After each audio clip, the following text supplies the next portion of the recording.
They told her the mission was suicide. 72 hours to eliminate 50 targets across 3 countries before a nuclear weapon detonated in Paris. She was the only sniper crazy enough to try. Captain Isabella Phantom Torres crouched on the rooftop in Damascus, Syria, checking her gear for the most impossible mission in military history. At 33, she held records that other snipers call fiction. 327 confirmed kills across 12 countries, fastest target acquisition time in special operations, and the ability to hit moving targets at ranges that defied physics. But today's mission made her previous achievements look like practice rounds. Intelligence had discovered a terrorist network planning to detonate a stolen nuclear device in Paris in exactly 72 hours. The network consisted of 50 high-value targets spread across Syria, Lebanon, and Turkey. Traditional military operations would take weeks to coordinate. Isabella had 3 days to hunt them all down, alone, before 8 million people died in nuclear fire. NTHE briefing had been classified beyond any security level Isabella had encountered. General Patricia Hayes herself had delivered the impossible parameters. Captain Torres, we have confirmed intelligence of a 10-kiloton nuclear device stolen from a Pakistani facility.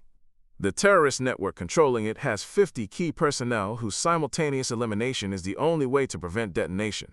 You have 72 hours to neutralize all targets before they complete their assembly and targeting sequence. The mission parameters were insane. 3 countries, 50 targets, solo operation, 0 backup, total secrecy to prevent panic. Have you ever been asked to do something so impossible that success seemed mathematically impossible, but failure meant unthinkable consequences? Isabella Torres was about to discover that sometimes the most impossible missions are the only ones worth accepting, and that the fate of 8 million people could depend on one woman's refusal to accept the word impossible. Isabella's custom rifle case contained more than a sniper weapon. It held an arsenal of specialized equipment designed for rapid target acquisition and elimination. Her Barrett MRAD could be broken down and reassembled in under 2 minutes, allowing for quick position changes across multiple countries. Her scope was equipped with AI-assisted target identification that could lock onto faces from intelligence photos and track movement patterns.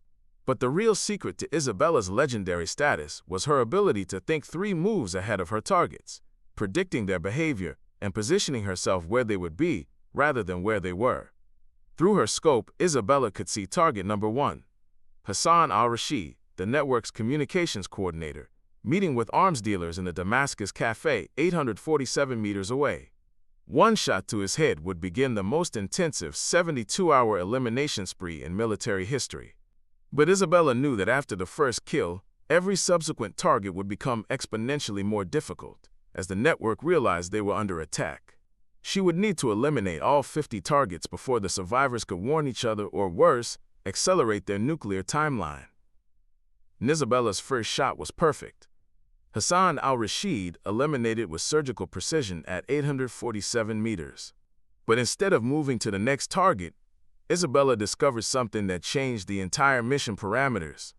Hassan's phone, recovered by intelligence assets, contained communications proving that the nuclear device was already armed and on a 68-hour countdown timer. The timeline had been accelerated. Isabella now had 68 hours to eliminate 49 remaining targets, and every minute of delay brought Paris closer to nuclear destruction. NBUT. The intelligence had been wrong about something crucial. The terrorist network wasn't just 50 people, it was 50 cells, each containing multiple operatives. Isabella's mission had just expanded from 50 targets to over 200 potential eliminations across 3 countries. Traditional military doctrine said the mission was now impossible even for an entire special operations team. Isabella had to decide whether to abort and recommend nuclear evacuation of Paris, or attempt the mathematically impossible and hunt down an entire terrorist army single-handedly. Isabella chose the impossible. Using her legendary phantom tactics, rapid position changes, predictive targeting, and psychological warfare through precision elimination, she began the most intensive hunting spree in military history. Her strategy was to eliminate cell leaders so rapidly that the network would collapse into chaos before they could coordinate a response. She had to become not just a sniper, but a force of nature that could be everywhere at once. Target number 2 fell in Damascus at 247 meters, a moving vehicle shot that eliminated the network's weapons coordinator while he was fleeing Hassan's location. Target number 3 was eliminated at a Beirut restaurant 45 minutes later, a 923-meter precision shot through a restaurant window that took out the network's financial officer while he was coordinating funding transfers. Isabella was moving between countries faster than intelligence agencies could track, using a combination of military transport and stolen civilian vehicles to position herself for shots that seemed to violate the laws of physics. By hour 12 of the mission, Isabella had eliminated 15 targets across Syria and Lebanon, but her intelligence network was feeding her disturbing information. The terrorist cells were beginning to suspect they were under systematic attack, and they were accelerating the nuclear assembly process. The device would be ready for detonation in 48 hours, instead of the originally planned 68. Isabella's success was actually making the situation worse by forcing the terrorists to rush their timeline. Isabella had discovered something else during her elimination spree. The terrorist network was being coordinated by someone with access to American intelligence databases. The targets were moving to new locations moments before her arrival, suggesting that someone in the U.S. intelligence community was feeding them information about her mission. Isabella wasn't just hunting terrorists, she was being hunted by them, with the help of an American traitor who was trying to ensure the nuclear attack succeeded. Isabella faced a decision that would define the remainder of her mission. Continue hunting the 200-plus targets while being tracked by a traitor who knew her every move, or identify and eliminate the American traitor first, potentially allowing the nuclear device to be completed while she hunted the insider threat. With 8 million lives hanging in the balance, Isabella had to choose between systematic target elimination and counterintelligence investigation. Isabella chose both. Using her phantom reputation and psychological warfare expertise, she began feeding false information through different intelligence channels to identify which one was being leaked to the terrorists.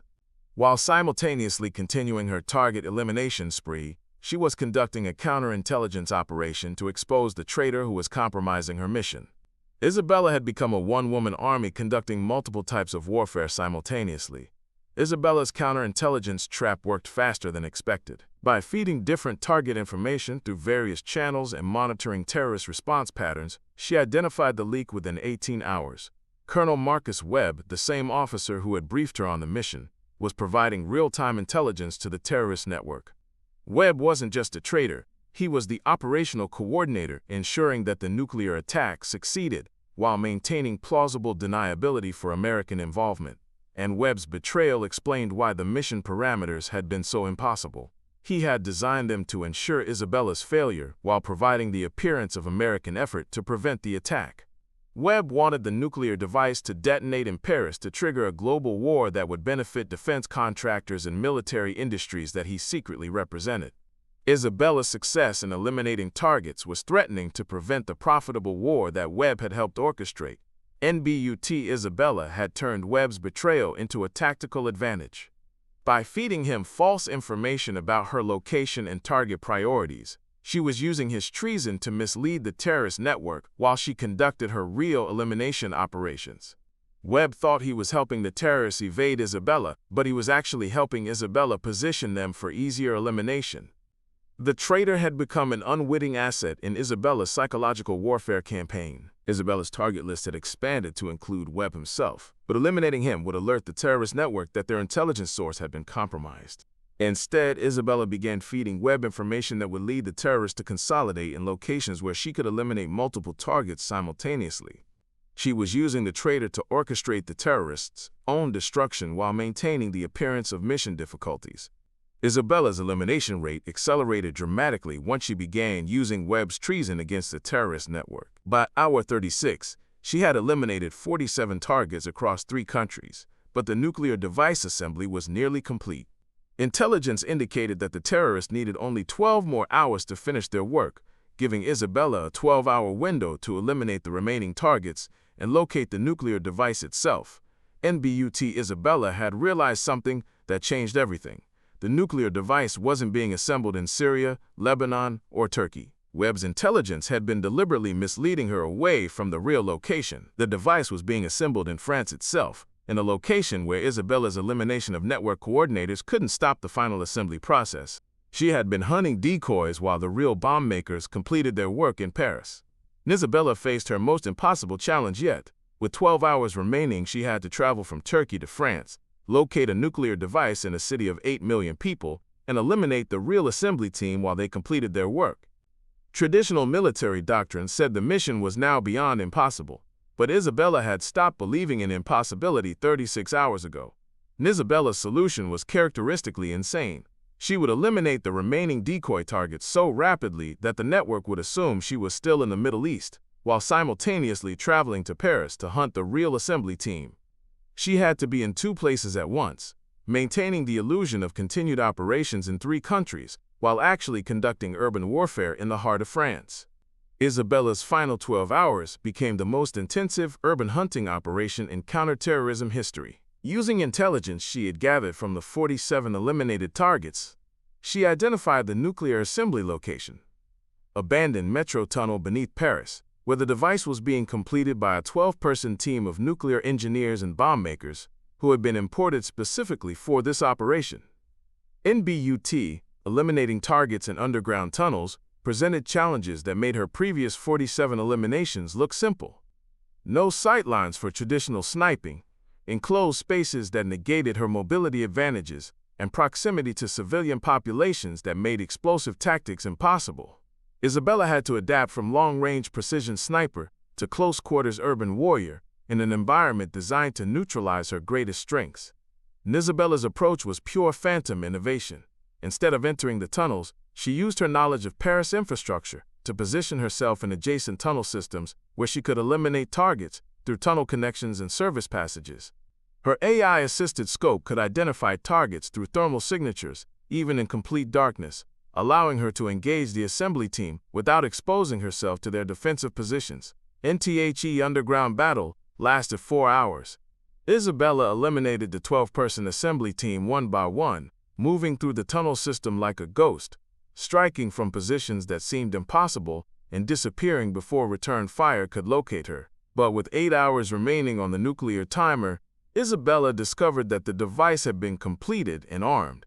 She now had to disarm a nuclear weapon in addition to eliminating the remaining network operatives. Isabella's final challenge wasn't technical, it was psychological. The nuclear device was equipped with a dead man's switch that would detonate if the final network operative was killed before entering a 12-digit disarmament code. Isabella had successfully eliminated 59 of 60 total targets, but the last survivor, Dr. Ahmad Hassan, the nuclear engineer who had assembled the device, was the only person who could prevent detonation. Isabella found herself in the impossible position of needing to keep alive the one person she had been sent to eliminate. Dr. Hassan was barricaded in the tunnel chamber with the armed nuclear device, demanding safe passage out of France in exchange for the disarmament code. Isabella had 6 hours to either extract the code from a hostile nuclear engineer or find another way to disarm a device that could kill 8 million people. Isabella's solution combined her sniper precision with psychological warfare expertise. She wounded Dr. Hassan with a non-lethal shot that left him conscious but immobilized, then used her knowledge of his family, gathered from intelligence on the other 59 targets, to convince him that his own children would be killed in the nuclear blast unless he provided the disarmament code. Isabella had turned the terrorist's own tactics against him. Dr. Hassan provided the disarmament code with 2 hours and 17 minutes remaining on the nuclear timer. Isabella's 72-hour mission had been completed with time to spare, but the psychological toll of eliminating 59 people across 4 countries while preventing nuclear genocide had pushed even the legendary Phantom beyond her previous limits. She had saved 8 million lives but had become something beyond a normal soldier in the process. Isabella's mission success led to the most classified investigation in military history. Colonel Webb's treason was exposed, but his connections revealed a network of defense industry corruption that had been deliberately orchestrating international conflicts to increase military spending and weapons sales. Webb wasn't just a traitor. He was part of a systematic conspiracy to create profitable wars through false flag operations and manufactured crises. NTHE nuclear attack on Paris had been designed to trigger global military escalation that would generate trillions in defense spending while eliminating millions of people who were considered excess population by the conspiracy's architects. Isabella's success had prevented not just a nuclear attack, but the beginning of a planned global war that would have reshaped human civilization through systematic mass murder. Isabella was promoted to major and offered command of a new special operations unit designed to hunt similar threats, but she had been fundamentally changed by the 72-hour mission. Eliminating 59 people in 3 days while preventing nuclear genocide had demonstrated capabilities that scared even her own commanders. Isabella had become too dangerous for normal military operations and too valuable to discharge. Isabella Torres protocol was classified beyond any normal security level, creating a new category of special operations for threats that exceeded traditional military response capabilities. Isabella became the military's answer to impossible scenarios, the operator who was called when normal special operations teams would fail and when the consequences of failure were unacceptable. Isabella never returned to normal military operations. Her success in the 72-hour mission had proven that certain threats required responses that exceeded traditional military capabilities. She became the founder and commander of Task Force Phantom, a classified unit consisting of operatives who could conduct operations that normal soldiers couldn't survive and shouldn't be asked to attempt. In Task Force Phantom's first mission involved preventing a biological weapons attack that would have killed 50 million people across 6 continents. Isabella's team, consisting of soldiers who had all survived mathematically impossible missions, conducted a 96-hour operation that prevented global biological warfare while eliminating a conspiracy that included government officials from 12 countries. Isabella's legend grew beyond military circles into something approaching mythology. Intelligence agencies across the world reported rumors of an American operator who could eliminate entire terrorist networks single-handedly and prevent catastrophic attacks that threatened millions of lives. The name Phantom became associated with impossible missions accomplished and unthinkable disasters prevented. Years later, when historians gained access to classified records, Isabella's 72-hour mission would be recognized as the moment when individual human capability exceeded traditional military doctrine limitations. Her success had proven that certain operators could accomplish missions that entire armies couldn't complete, but at personal costs that few humans could survive psychologically. Isabella Torres didn't just complete an impossible mission, she redefined the meaning of possible. Her 72-hour elimination spree proved that sometimes preventing catastrophe requires becoming something beyond normal human limitations, and that the most important victories are the ones that history never learns about. Her legacy lives on in every prevented catastrophe, every nuclear weapon that doesn't detonate, and every conspiracy that fails because someone was willing to become whatever the mission required. Isabella Phantom Torres, the sniper who saved 8 million lives by refusing to accept that anything was impossible when innocent people needed protection. NTHE's shot heard around the world was never fired because Isabella Torres eliminated 59 threats before they could pull their own triggers. Sometimes the greatest victory is the catastrophe that never happens. And the most important mission is the one that lets 8 million people wake up tomorrow morning.